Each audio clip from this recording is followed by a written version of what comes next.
तो हम लोगों ने लास्ट क्लास में ये पढ़ा था कि किस तरीके से डबल बॉन्ड के अक्रॉस आप हेलोजन को ऐड करते हो, जो कि एक एंटी एडिशन रिएक्शन है और रेशमिक मिक्सचर बनता है, साथ ही साथ में मेसो कंपाउंड्स बनते हैं। वहाँ पे एक नॉन क्लासिकल कार्बोकैटायन का फॉर्मेशन होता है, ये पढ़ा था। तो आज हम लोग हाइपोहेलस एसिड्स, ठीक है, ये जो HOX लिखा गया है इसको बेसिकली क्या कहा जाता है, हाइपोहेलस एसिड कहा जाता है। हाइपोहेलस एसिड का एडिशन आपको करवाना है डबल बॉन्ड के अक्रॉस या फिर ट्रिपल बॉन्ड के अक्रॉस। तो किस तरीके से होगा, ठीक है, वो हमको देखना है। फिलहाल मैं ट्रिक के तरफ बातचीत करती हूँ। तो इसकी ट्रिक क्या है, आपको जैसे कि लास्ट क्लास में बताया था, डबल बॉन्ड को क्या करना है, रिमूव करो। डबल बॉन्ड में से जो एक बॉन्ड है आप उसको हटा दो, मतलब सिंगल रहना चाहिए, ठीक है। अच्छा, और उसके बाद उसके अक्रॉस आजू बाजू, मतलब जिन दो कार्बन्स के बीच में वो डबल बॉन्ड था उसके across OH and X add करो। मतलब एक कार्बन को OH दे दो और दूसरे कार्बन को X दे दो, ठीक है। ऐसा करना है तुमको, ख़त्म कहानी। अब बात ऐसी है कि कौन से कार्बन को OH दे, कौन से कार्बन को X दे। तो खैर, जितने भी इलेक्ट्रोफिलिक एडिशन रिएक्शंस होती हैं ये किसको फॉलो करती हैं, ये मार्कोनी रूल को फॉलो करती हैं। तो आपको बेसिकली यहाँ पे क्या करना है, मार्कोनी का रूल फॉलो करना है। अब मार्कोनी का रूल क्या होता है ये तो तुम जानते हो, यानी कि जो सबसे ज़्यादा स्टेबल कार्बोकैटायन होगा।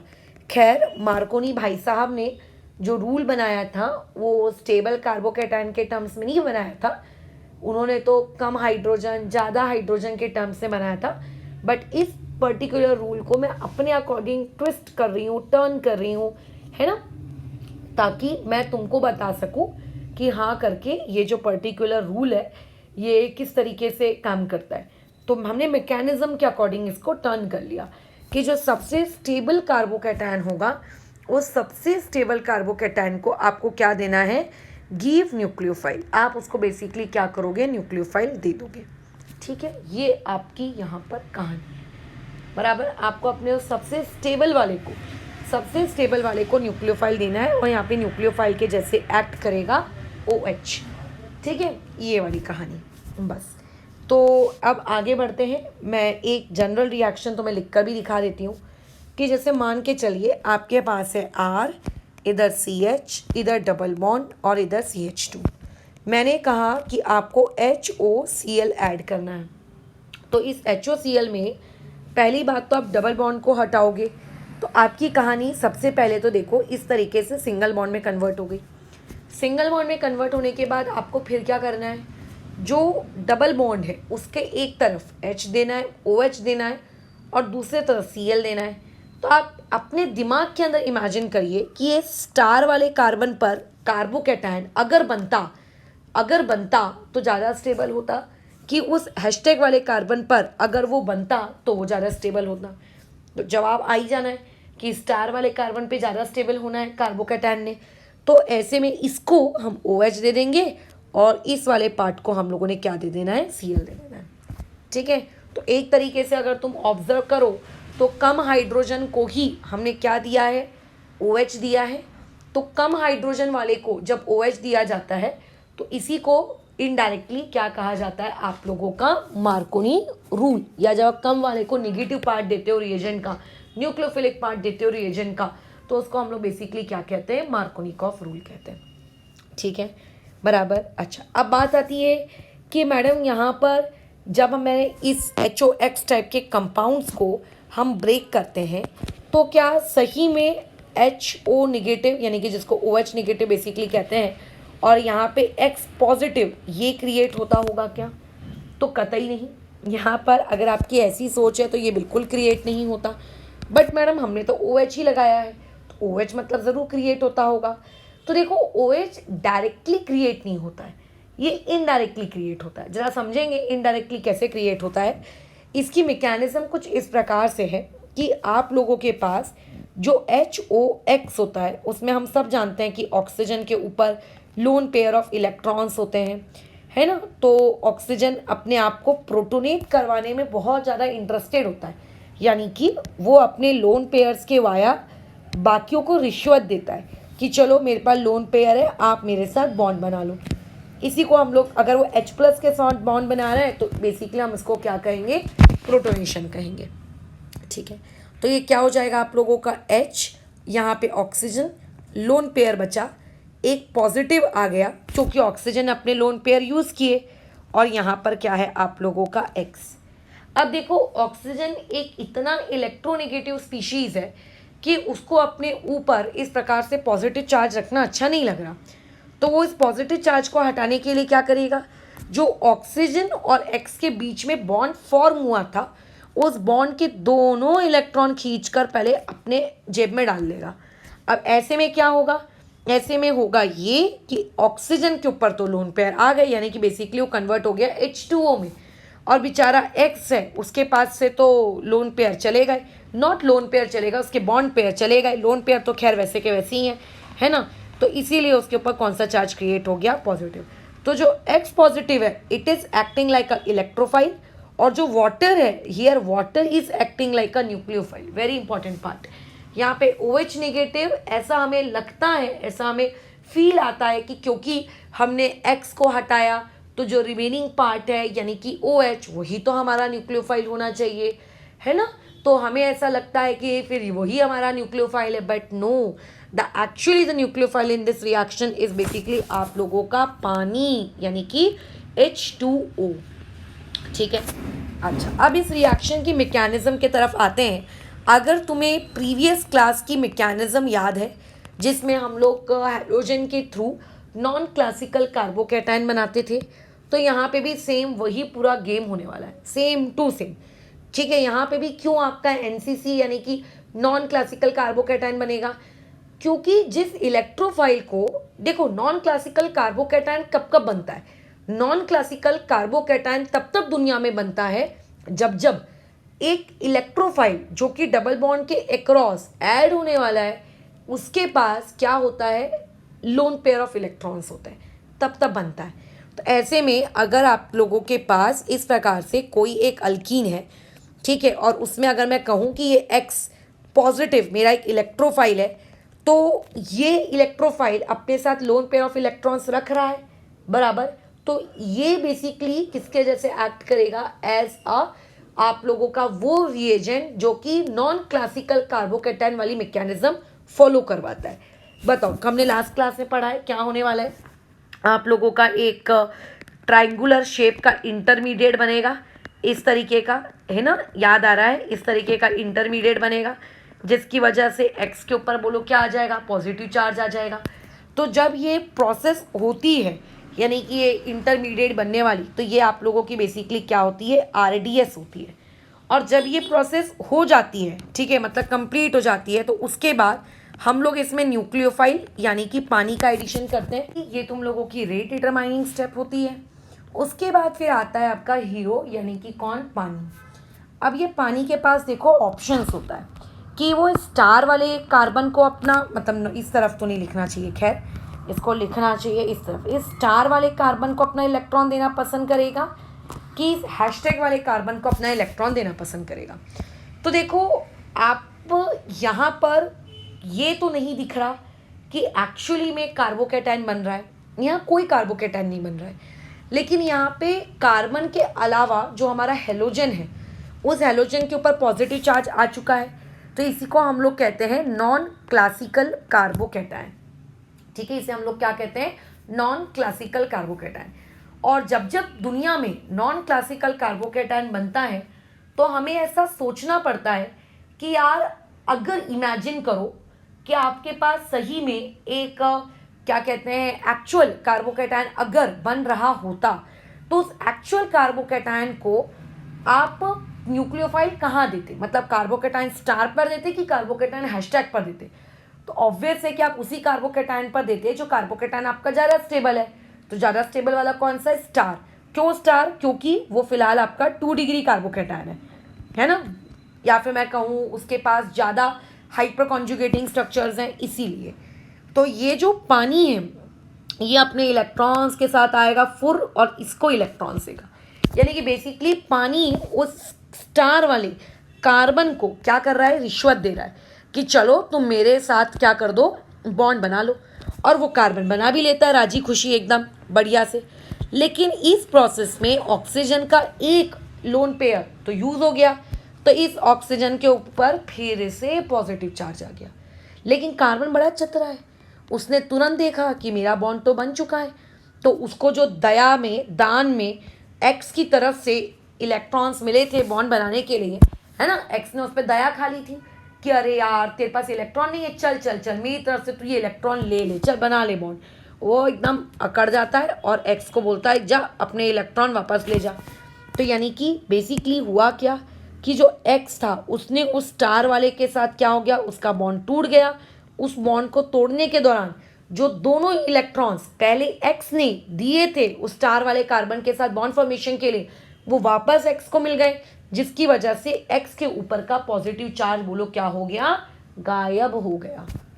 ठीक है, अच्छा अब लेकिन ये जो चीज़ बनी क्या ये आपका प्रोडक्ट है, कतई नहीं, क्योंकि इस पर्टिकुलर स्टेप में आपको दिख रहा है कि ऑक्सीजन के ऊपर एक पॉजिटिव चार्ज है, तो ऑब्वियस है कि ऑक्सीजन अपने इस पॉजिटिव चार्ज को हटाना चाहेगा। अब देखो ऑक्सीजन के पास पॉजिटिव चार्ज को हटाने के क्या क्या ऑप्शंस हैं, दो ऑप्शंस हैं, या तो ऑक्सीजन यहाँ पे हाइड्रोजन के साथ का बॉन्ड तोड़ ले, ये एक ऑप्शन नंबर ए, दोनों ही लेफ्ट और राइट वाले सेम ही हाइड्रोजन है तो किसी को भी तोड़ना मतलब ऑप्शन नंबर ए के अकॉर्डिंग जाना। और या तो दूसरा ऑप्शन है कि ऑक्सीजन उस कार्बन के साथ का बॉन्ड तोड़ ले, ऑप्शन नंबर बी। अगर उसने उसी कार्बन के साथ का बॉन्ड तोड़ लिया, इसका मतलब हम तो वापस उसी स्टेज में पहुंच जाएंगे, मतलब वो रेट डिटरमाइनिंग वाली स्टेज में ही पहुंच जाएंगे, वो रिएक्शन इंटरमीडिएट जो बना था हम तो वहीं पहुंच जाएंगे। सो इसीलिए ऑब्वियस है कि ये तो होगा नहीं, क्योंकि देखो प्रोडक्ट बन चुका है, ऑर्गेनिक केमिस्ट्री यानी कि प्रोडक्ट बन चुका है। आप जस्ट सोच रहे हो कि उस प्रोडक्ट को बनने के लिए क्या स्टेप्स हुए होंगे, तो अब दो ऑप्शन है, या तो ए वाला बॉन्ड तोड़ो या तो ऑप्शन नंबर बी वाला बॉन्ड तोड़ो। तो अगर आपने ऑप्शन नंबर बी वाला बॉन्ड तोड़ा तो आप वापस से रिएक्टेंट में पहुंच रहे हो, वापस से आप रिएक्शन इंटरमीडिएट में पहुंच रहे हो। इसका मतलब ये तो पॉसिबल नहीं है, ज़रूर कुछ और हुआ होगा, तो कुछ और में एक ही ऑप्शन बचता है, वो है ए का टूटना। तो ज़रूर यहाँ पे हाइड्रोजन वाला बॉन्ड टूटा हुआ होगा और ये चीज़ आपको कुछ इस तरीके की दिखेगी, आर इधर सी एच, ऊपर में ऑक्सीजन ने उस एक हाइड्रोजन को बोला गेट आउट। ठीक है, जो बीच में इलेक्ट्रॉन्स शेयर हुए थे वो इलेक्ट्रॉन्स वापस से उसने अपने ऊपर खुद ने उसने अपने ऊपर रख लिए, ताकि उसके ऊपर का पॉजिटिव चार्ज डिसअपियर हो गया और एक एच को उसने क्या कर दिया, बाहर निकाल कर फेंक दिया। तो इस तरीके से तुम जरा एक बार चेक करो कि अल्टीमेटली लास्ट स्टेप में हुआ क्या। लास्ट स्टेप में हमने एच पॉजिटिव को रिमूव किया। तो जब जब हम दुनिया में एच पॉजिटिव को रिमूव करते हैं उसको हम लोग कहते हैं डी प्रोटोनेशन, उसे हम लोग क्या कहते हैं, डी प्रोटोनेशन। और एक और चीज़ देखो कि जब रिएक्शन शुरू हुई थी तो हमने क्या किया था, ये H प्लस उस पर्टिकुलर रिएजेंट को दिया था, यानी कि हमने उस रिएजेंट का क्या किया था, प्रोटोनेशन किया था।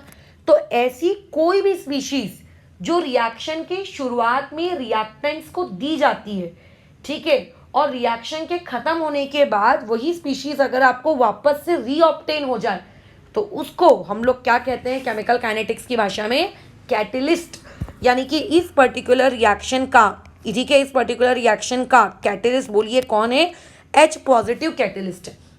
कैटलिस्ट उस हर एक स्पीशीज को कहा जाता है जो क्या करती है, अपना पहला स्टार्टिंग में अपना बलिदान देती है, खुद को यूज करवा लेती है और उसके बाद रिएक्शन खत्म होने के बाद वो वापस से क्या हो जाती है, रीगेन खुद को कर लेती है। उसको बेसिकली हम लोग क्या कहते हैं, कैटलिस्ट।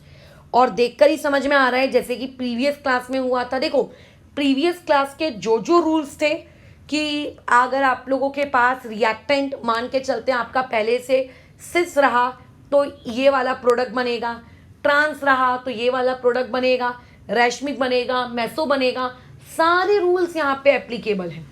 इवन अगर ऐसी ही कोई एक दूसरी इलेक्ट्रोफिलिक एडिशन रिएक्शन होती जो एनसीसी वाले मैकेनिज्म के थ्रू जा रही होती, उसके लिए भी वो सारे रूल्स एप्लीकेबल होते। तो जैसे कि पुरानी वाली कक्षा में हमने पढ़ा है कि जो आप लोगों की इस प्रकार की एनसीसी वाले रूट की जो इलेक्ट्रोफिलिक एडिशन रिएक्शन होती हैं, इनमें जो एडिशन होता है दो ग्रुप्स का, वो कैसा होता है, एंटी एडिशन होता है। यानी कि एक ग्रुप अगर आपका बिलो द प्लेन अटैच हो रहा है तो दूसरा ग्रुप आप लोगों का अबोव द प्लेन अटैच होगा। ठीक है, ये याद रखना है कि ये भी एंटी एडिशन देता है। ठीक है, बाकी तो सब पुरानी ही क्लास की बातचीतें हैं और तो कुछ खैर यहाँ पे नया है नहीं। एक आधी क्वेश्चन मैं आपको करवा देती हूँ और कुछ भी नहीं है यहाँ पर ऐसा करवाने लायक। जैसे कि मान लेते हैं यहाँ पर ये है, इसमें मैंने आपसे कहा कि आप HOBr डालिए, बताइए प्रोडक्ट क्या बनेगा। तो सबसे पहले तो आप ये सोचिए कि यहाँ पर अगर कार्बोकैटायन बनता है तो इस स्टार वाले पार्ट पर ज़्यादा स्टेबल रहेगा कि इस हैशटैग वाले पार्ट पर वो ज़्यादा स्टेबल रहेगा। सबसे पहले तो आप ये सोचिए। तो अगर मैं स्टार वाले पार्ट के नज़र के अकॉर्डिंग सोचूं तो स्टार वाला एक 2 डिग्री है, बिल्कुल।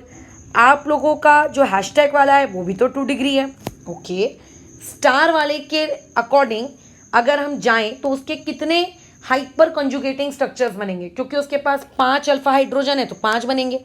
और अगर हैशटैग वाले के अकॉर्डिंग जाएं तो उसके भी 5 बनेंगे। मतलब बेसिकली बोथ आर इक्विवेलेंट। आप कहीं पे भी किसी को भी लगा दो, कोई फर्क नहीं पड़ता, क्योंकि ये चीज़ सिमेट्रिकल है।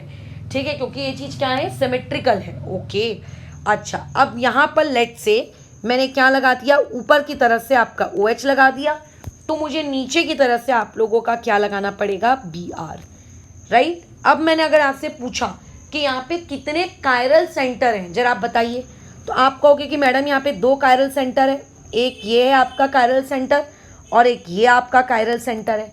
तो यूजुअली क्या होता है, जो स्टूडेंट स्टीरियोकेमिस्ट्री को पढ़ते हैं उन लोगों को एक फॉर्मूला पता होता है कि नंबर ऑफ कायरल सेंटर्स अगर n है किसी भी पर्टिकुलर कंपाउंड में, तो उसके ऑप्टिकल आइसोमर्स कितने बनेंगे, 2⁻n। ये उनको पता रहता है, मेरे को भी पता है खैर, बट इट डजंट मीन्स कि ये फॉर्मूला हर जगह वैलिड है। स्पेशली जब हम लोगों का ये इस तरीके से नॉन क्लासिकल कार्बोकैटायन वाली मैकेनिज्म जब हम फॉलो करते हैं, तब ये वाला जो आपका फॉर्मूला है 2⁻n ये वैलिड नहीं होता। क्यों वैलिड नहीं होता, क्यों यहाँ पे 4 प्रोडक्ट्स नहीं बनेंगे, मैं ऑलरेडी पुरानी क्लास में, प्रीवियस क्लास में डिस्कस कर चुकी हूँ। उस वीडियो को काफ़ी लेंदी भी बना चुकी हूँ, तो इस पर्टिकुलर पार्ट में मैं अगेन वो लॉन्ग डिस्कशंस नहीं करूँगी। ठीक है, तो हमें पता है क्योंकि एक तरफ से तो रूट ब्लॉक हो चुका है, तो ऑब्वियसली कि वो जो रूट ब्लॉक हो चुका है, ठीक है ना, उस ब्लॉक्ड रूट के अकॉर्डिंग अब जो सेकेंड न्यूक्लियोफाइल आएगा, मतलब जो सेकेंड स्पीशीज आएगी, उसके पास कोई ऑप्शन नहीं है, जो जगह खाली है उसको वहीं से आना है ना। वो नखरे नहीं दिखा सकता, अरे यार मेरे को ये रास्ता पसंद नहीं, मैं यहाँ से नहीं आऊँगा, मैं तो ऐसे ही चाहूँगा। वो जगह ब्लॉक्ड हो गई है भाई, आपको जो जगह मिल चुकी है सो मिल चुकी है, आपको उसी पर्टिकुलर डायरेक्शन से आना पड़ेगा। ठीक है, तो खैर यहाँ पर भले ही आपको 2 कायरल सेंटर्स दिख रहे हैं, बट यहाँ पे आपको 4 प्रोडक्ट्स नहीं मिलेंगे। यहाँ पे आपको कितने प्रोडक्ट्स मिलते हैं, 2 प्रोडक्ट्स मिलते हैं, क्योंकि एक पोजीशन ब्लॉक हो जाती है तो दूसरे वाले के पास दूसरी पोजीशन का ही एक ऑप्शन बचता है।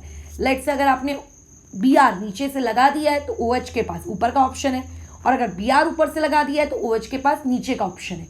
यही 2 पॉसिबिलिटीज़ है। अगर ये पोजीशन ब्लॉक करने वाला सिस्टम लेट से नहीं होता तो OH के पास 2 ऑप्शन होते, Br भी नीचे, OH भी नीचे, Br भी नीचे और OH ऊपर, है ना, बन गए ना 2 केसेस। तो क्योंकि नीचे के पोजीशन ब्लॉक है इसीलिए ये चीज़ नहीं हो सकती, या कोई भी एक पर्टिकुलर पोजीशन ब्लॉक है। अच्छा, बात ये आती है कि प्रोडक्ट क्या बनेगा, रेशमिक मिक्सचर बनेगा कि मेसो बनेगा। तो हम लोगों ने पुरानी कक्षा में ये चीज़ आई थिंक बात की है कि अगर आप लोगों के पास ट्रांस हो, अगर आप लोगों के पास सिस हो, तब क्या करना है, कैसे करना है ना, इस बारे में हम लोगों ने ऑलरेडी बात की है। तो अगर आप लोगों के पास ट्रांस होता है तो हम लोग क्या बनाते हैं, मेसो बनाते हैं। अगर हम लोगों के पास सिस होता है तो हम लोग क्या बनाते हैं, आप लोगों का रेशमिक मिक्सचर बनाते हैं। फिलहाल मैंने इस क्वेश्चन में स्पेसिफाई नहीं किया है कि ये ट्रांस है, सिस है, ना ही मैंने कोई बॉन्ड्स को अच्छे से रिप्रेजेंट करवाया है, तो इस बारे में मैं अभी फ़िलहाल कोई भी कमेंट नहीं करूँगी। ठीक है, अच्छा, अब जैसे इसमें आ जाओ, ये आप लोगों को पर्टिकुलरली मान कर चलते हैं, एक कंपाउंड आपको दिया हुआ है, यहाँ पे डबल बॉन्ड है, यहाँ पे आपने लेट से HOCl ऐड किया, बताइए प्रोडक्ट क्या बनेगा। सबसे पहले तो आप ये सोचिए कि आपका स्टार वाला कार्बन ज़्यादा स्टेबल है कि आपका हैशटैग वाला कार्बन ज़्यादा स्टेबल है। तो आप देखिए, अगर मैं हैशटैग वाले कार्बन के बारे में बात करूँ, वो 2 डिग्री का है, स्टार वाला जो कार्बन है वो भी 2 डिग्री का है। तो कई लोग डिग्री के अकॉर्डिंग जज कर लेते हैं और उन्हें लगता है कि दोनों ही तो इक्वली स्टेबल है तो कहीं भी लगा दो, क्या फ़र्क पड़ना है। बट ऐसा मत करना, ठीक है। आप उनके अल्फ़ा हाइड्रोजन्स कितने हैं वो भी चेक करिए। हैशटैग वाले के रिस्पेक्ट में अगर मैं अल्फ़ा हाइड्रोजन देखूं तो 5 अल्फ़ा हाइड्रोजन है, और अगर स्टार वाले के रिस्पेक्ट में देखूं तो उसके पास कितने हैं, मात्र 4 अल्फ़ा हाइड्रोजन है। तो ऐसे केस में आप लोगों को अगर कोई ये पूछेगा, ठीक है, आपको अगर कोई ये पूछेगा कि ज़्यादा स्टेबल कौन है, तो ऑब्वियस है कि आपके डिग्री या फिर इंडक्टिव इफेक्ट से ज़्यादा भारी भरकम कौन होता है, हाइपर कंजुगेशन इफेक्ट। तो ये आप लोगों का ज़्यादा स्टेबल है। तो इसका मतलब हम लोगों का प्रोडक्ट क्या बनने वाला है, जो आप लोगों का हैशटैग है उस हैशटैग पे क्या लगेगा, न्यूक्लियोफिलिक ग्रुप, और जो आपका स्टार है उस पर क्या लगेगा, इलेक्ट्रोफिलिक ग्रुप यानी कि Cl। तुम्हारी मर्जी है, तुम Cl को ऊपर भी बना सकते थे, OH को नीचे भी बना सकते थे, यानी कि प्लस इसका एक सेकेंड प्रोडक्ट भी बनेगा, जिस सेकेंड प्रोडक्ट में आप लोगों का Cl ऊपर हो जाना है और OH ने क्या हो जाना है, नीचे हो जाना है। ठीक है, बराबर वाली चीज़, ठीक है। हेलो, हाँ जी सर बोलिए। जी मैं ओके अंकित को बता दूंगी, मैं चेक कर लेती हूँ। जी जी बिल्कुल, जी जी बिल्कुल, थैंक यू वेरी मच जी। चलो आगे बढ़ते हैं। तो ये हो गया कहानी। अब यहाँ पे कायरल सेंटर्स कितने दिख रहे हैं, चलो उस पर बातचीत कर लो। तो यहाँ पे ये भी आप लोगों का एक कायरल सेंटर है CC, और ये भी आप लोगों का कायरल सेंटर है CC। तो हमें ऐसा लगता है कि 2⁻² वाला फॉर्मूला लगा लो और नंबर ऑफ प्रोडक्ट 4 है। बट ध्यान रखना, इलेक्ट्रोफिलिक एडिशन रिएक्शन में अगर आप मान लेते हैं कायरल सेंटर्स के अकॉर्डिंग प्रोडक्ट नहीं दिखते, वहाँ पे 2 ही प्रोडक्ट बनते हैं, क्योंकि एक रास्ता ब्लॉक हो जाता है, बस खत्म। तो ये एक हो गई आप लोगों की प्यारी सी कहानी, ठीक है। तो तुम्हें नहीं लगता ये दोनों चीज़ें सेम ही जा रही हैं, मतलब लास्ट टाइम भी हमने पढ़ा था वो भी ऐसा था, अभी भी हम पढ़ रहे हैं अभी भी ये चीज़ ऐसी ही है, कुछ भी मतलब अलग नहीं है, ठीक है। यहाँ पे आपको ऐसा कुछ भी अलग नहीं मिलेगा। जो रूल्स पिछली बार की क्लास में चल रहे थे वही सेम रूल्स इस वाली क्लास में भी चलेंगे। लास्ट वाली क्लास में हमने क्या रूल्स बनाए थे कि अगर आप मान लेते हैं कोई एक ऐसा कंपाउंड ले लेते हैं जो कि मान लो पहले से वो अल्कीन ट्रांस है, ठीक है, मान लो वो अल्कीन पहले से क्या है, आप लोगों की ट्रांस अल्कीन है। तो जब प्रोडक्ट बन जाता है, मतलब जो दो आप लोगों को प्रोडक्ट बन जाते हैं, तो हमने रूल लिखा था कि आप उसको रेशमिक कहोगे, उसको मेसो कहोगे, वगैरह वगैरह। तो वही सेम रूल्स आप यहाँ पे भी अप्लाई कर सकते हो क्या? बिल्कुल नहीं, यहाँ पे मेसो नहीं बनता। क्यों नहीं बनता? क्योंकि मेसो होने के लिए जो सबसे बड़ी कंडीशन थी, बोलो क्या, प्लेन ऑफ सिमेट्री होनी चाहिए। यहाँ पे प्लेन ऑफ सिमेट्री नहीं हो सकती।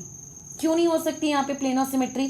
क्योंकि अगर मैं देखूँ तो देखो, अगर मैं लेट से यहाँ से ब्रेक करने की कोशिश करूँ तो सब कुछ तो सेम दिख रहा है, कोई दिक्कत नहीं, बट एक तरफ OH है और एक तरफ Cl है। कहाँ की प्लेन ऑफ सिमेट्री?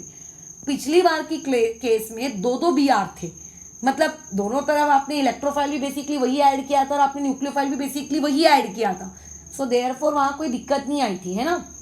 लेकिन यहाँ पे दिक्कत आती है, यहाँ पे आप लोगों को इस तरीके का मेसो जैसा कुछ तड़कता हुआ चीज़ नहीं मिलती। यहाँ पे आपको जो मिलता है वो बेसिकली आप लोगों का रैशमिक मिक्सचर ही होता है, ठीक है। यानी कि यहाँ पे कल को अगर HOCl दिखे और तुम्हारे अंदर से अगर ऐसा मतलब लगे तुम्हें क्या इस तरह इसका मेसो मार्क कर देते हैं पिछले क्लास के रूल्स को लगाते हुए, तो खैर यहाँ पे मेसो बनाने की कोशिश नहीं करिएगा, क्योंकि यहाँ पे प्लेन ऑफ सिमेट्री ही नहीं होगी। प्लेन ऑफ सिमेट्री तब होती है जब कायरलिटी मतलब मेसो तब होता है जो प्लेन ऑफ सिमेट्री भी हो और साथ ही साथ में आप लोगों के पास क्या हो, कायरलिटी भी हो, तभी वो एग्जिस्ट करता है, अदरवाइज नहीं, ठीक है। एक वर्ड आप बस याद रखिएगा, बहुत ही फेमस वर्ड है, हर स्टूडेंट को ये चीज़ खैर पता होती है, CAR, कार, खत्म।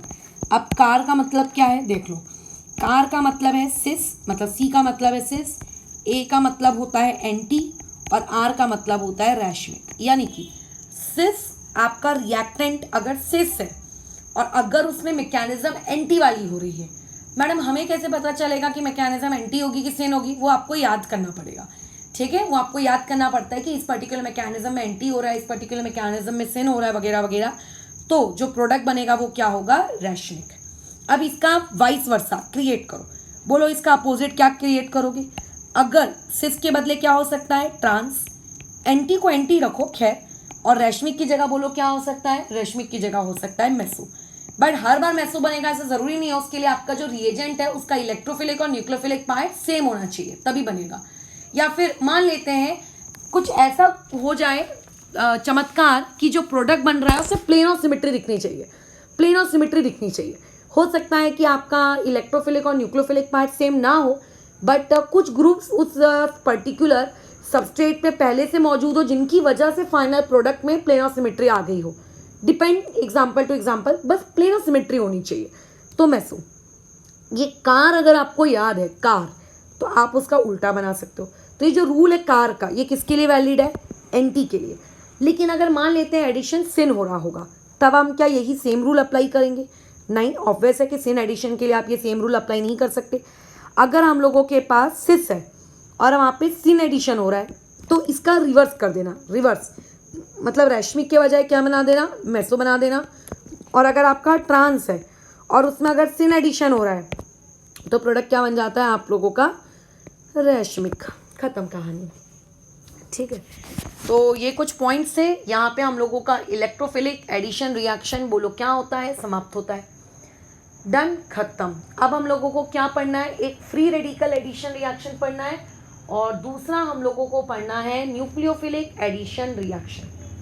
अब खैर जो न्यूक्लियोफिलिक एडिशन रिएक्शन है उसको हम लोग इस पर्टिकुलर मतलब मैकेनिज्म में उतने डिटेल में तो नहीं पढ़ेंगे।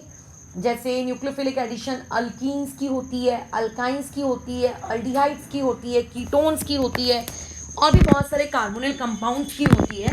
तो जितने भी कार्बोनिल कंपाउंड्स की इलेक्ट्रोफिलिक न्यूक्लियोफिलिक एडिशन रिएक्शन हो रही है, उन सारे के सारे कंपाउंड्स की बातचीत हम कब करेंगे? जब अल्डिहाइड्स एंड कीटोन्स वाला चैप्टर पढ़ेंगे।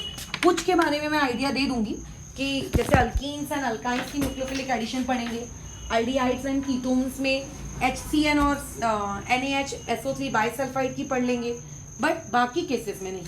ठीक है, फिर जब जैसे जैसे चैप्टर आगे जाएगा मतलब आगे के फ्यूचर के चैप्टर्स, तब उनमें देखेंगे। बट अभी हमारा जो नेक्स्ट पार्ट है वो रहेगा फ्री रेडिकल, क्योंकि मार्कोनी का जो दूसरा अपोजिट रूल है एंटी मार्कोनी, वो मैंने भी पढ़ाया नहीं है। तो एंटी मार्कोनी फ्री रेडिकल से ही उत्पन्न होता है, तो उसके लिए आपको फ्री रेडिकल पढ़ा होना ज़रूरी है। तो मार्कोनी पढ़ लिया, इसीलिए आप एंटी मार्कोनी पढ़ने के लिए फ्री रेडिकल पढ़ना ज़रूरी है। तो अभी इलेक्ट्रोफिलिक के बाद हम जो नेक्स्ट चीज़ स्टार्ट करने वाले हैं, ठीक है, वो रहेगी आप लोगों की फ्री रेडिकल मैकेनिज्म। ठीक है, फिलहाल इस चीज़ को अभी यहाँ रोकते हैं।